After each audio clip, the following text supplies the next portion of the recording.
দেশের মানুষের মৌলিক অধিকারগুলোর মধ্যে গুরুত্বপূর্ণ স্বাস্থ্যসেবা, যার বড় অংশ চলে যাচ্ছে ওষুধ কিনতে। তথ্য বলছে দেশে ওষুধের বাজার ৩৭,০০০ কোটি টাকার উপরে, যার প্রায় ৯০% ভোক্তা কিনছেন নিজের টাকায়।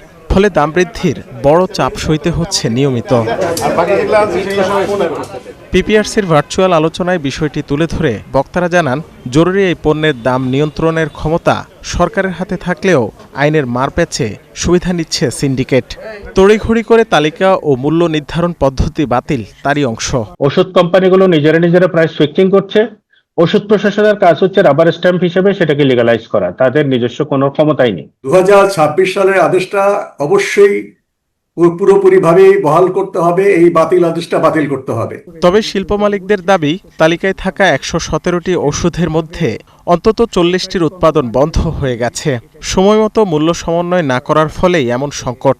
আমি তো ৬০টা দেশে এক্সপোর্ট করি, including USA, EU, UK, Canada, Australia, Africa.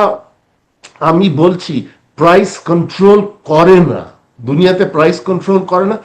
আপনারা কেন, why are you in favor of price control? August 2024-এর প্রোডাকশনের দাম লেখা 400, সেম প্রোডাক্টটাই সেপ্টেম্বর 2024-এর প্রোডাক্টের দাম লেখা আছে হচ্ছে 1000 এবং ট্যাবলেটের সংখ্যা 50। 400 টাকা দামটা বাড়িয়ে দিল। এই দামটা বাড়ালো কি? যে ওষুধ কোম্পানির কথা বলছি তারাই। এভিডেন্স বেস একটা প্রাইস সিস্টেম করা এবং সাপ্লাই চেনের যে মার্কআপটা সেটাকে অবশ্যই যেন যৌক্তিক হয় এবং এটাকে কিভাবে রেগুলেট করা যায় এটা দেখা। এবং আমি মনে করি যে পেশেন্টের প্রোটেকশনটা এখানে অবশ্যই আমাদের সবসময় দেখতে হবে। রাষ্ট্রীয় টাকায় গোপালগঞ্জে নির্মিত এসেনশিয়াল ড্রাগের ওষুধ কারখানা চালু না করার পেছনে ওষুধ সিন্ডিকেটের হাত রয়েছে বলেও অভিযোগ ওঠে এই আলোচনায়। রাকিব হোসেন, ৭১, ঢাকা।